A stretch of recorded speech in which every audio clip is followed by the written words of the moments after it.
Assalamualaikum warahmatullahi wabarakatuh.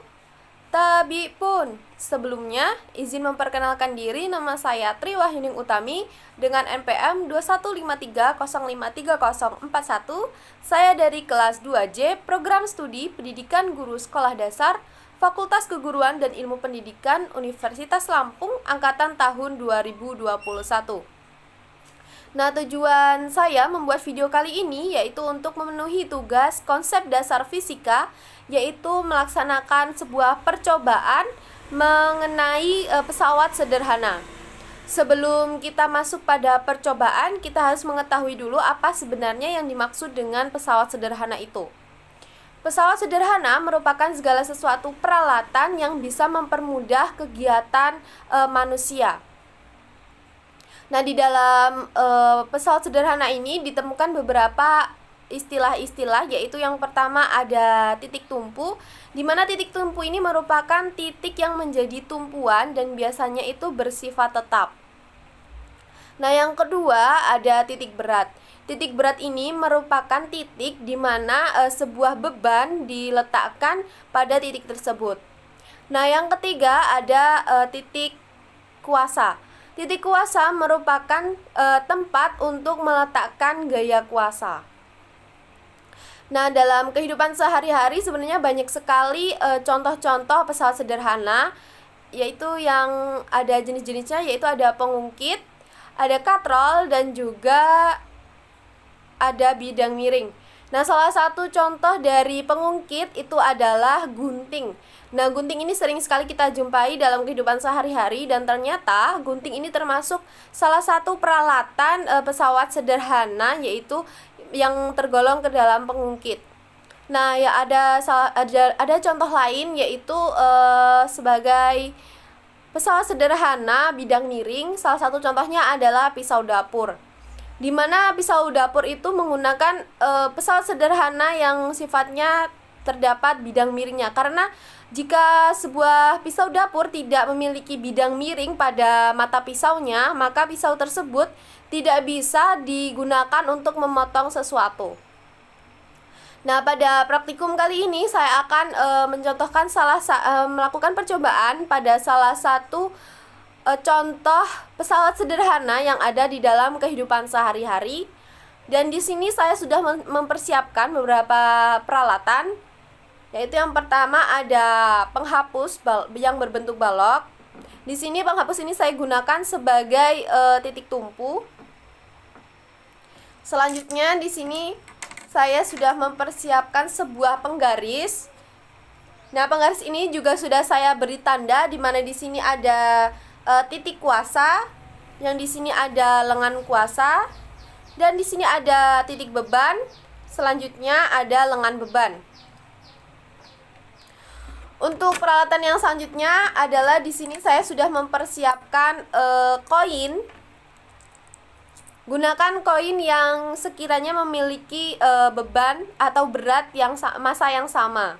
Nah, di sini kita akan memanfaatkan peralatan yang ada di sekitar kita sebagai alat untuk percobaan pada kali ini, di mana penghapus ini saya gunakan sebagai titik tumpu, dan saya akan meletakkan penggaris ini di titik tengah. Nah, untuk awal saya akan meletakkan sebuah koin pada titik kuasa.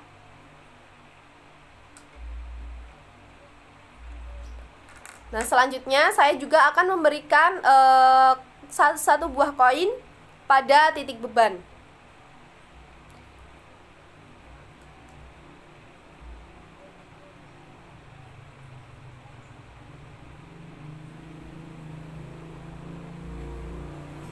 Nah, pada saat saya memberikan satu koin pada titik beban dan juga memberikan satu koin pada titik kuasa, maka penggaris ini akan mengalami yang namanya keseimbangan.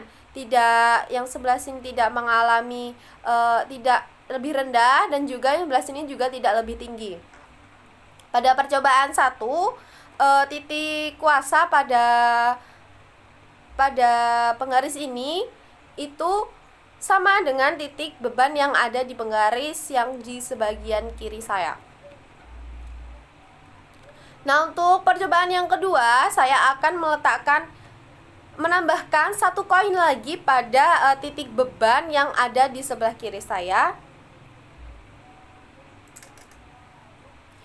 Nah, maka pada saat saya menambahkan satu koin pada titik beban akan lebih berat dibandingkan dengan titik kuasa.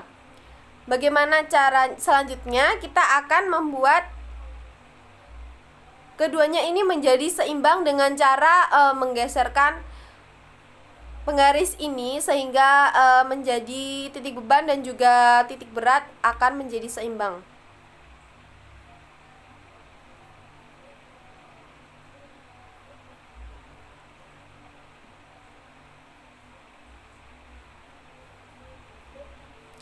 Nah,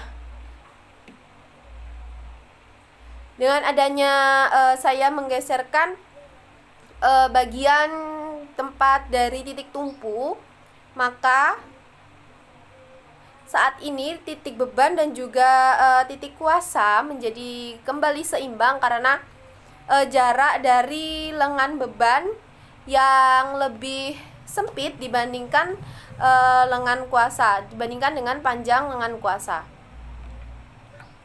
Untuk percobaan selanjutnya, saya akan menambahkan satu koin lagi pada titik beban. Nah, sudah jelas pada saat saya menambahkan satu koin pada titik beban, maka titik beban akan lebih berat dibandingkan dengan titik kuasa. Saya akan melakukan langkah yang seperti tadi, yaitu dengan cara menggeserkan penggaris ini supaya kembali seimbang.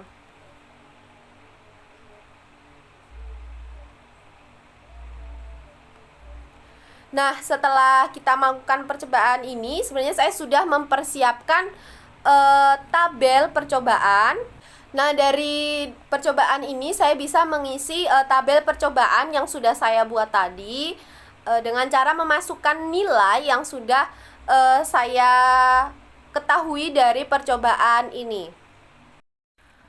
Berdasarkan percobaan yang sudah saya lakukan, di sini saya bisa mendapatkan beberapa data dari proses pengamatan yang sudah saya lakukan pada percobaan kali ini, dimana pada saat percobaan pertama dengan menggunakan jumlah koin yang berada di titik beban itu adalah satu koin, dan juga jumlah koin yang berada di titik kuasa adalah satu koin. Nah, pada saat melakukan percobaan tersebut, saya mengukur panjang lengan beban atau jarak dari titik tumpu ke titik beban itu adalah 15 cm. Dan selanjutnya panjang lengan kuasa atau jarak dari titik tumpu ke titik kuasa adalah 15 cm. Nah, untuk percobaan yang kedua dengan menggunakan 2 koin pada titik beban dan 1 koin pada titik kuasa. Jadi panjang lengan beban pada percobaan kedua adalah 13,5 cm dan juga panjang lengan kuasa adalah 16,5 cm. Nah, setelah itu pada percobaan ketiga dengan menggunakan jumlah koin pada titik beban itu ada 3 koin, dan juga pada titik kuasa saya menggunakan 1 koin. Setelah itu saya mengukur panjang lengan beban itu panjangnya adalah 12 cm dan juga panjang lengan kuasa adalah 18 cm. Selanjutnya, dari data yang sudah kita dapat pada pengamatan percobaan kali ini, kita bisa menghitung keuntungan mekanis dari percobaan 1, percobaan 2, dan percobaan 3. Di mana keuntungan mekanis itu memiliki rumus, yaitu KM atau keuntungan mekanis sama dengan LK atau lengan kuasa, panjang lengan kuasa, dibagi dengan LB atau panjang lengan beban. Jadi KM di sini adalah sama dengan LK pada percobaan pertama dan LB pada percobaan pertama, yaitu 15 dibagi dengan 15. Jadi keuntungan mekanis pada percobaan pertama adalah 1 cm.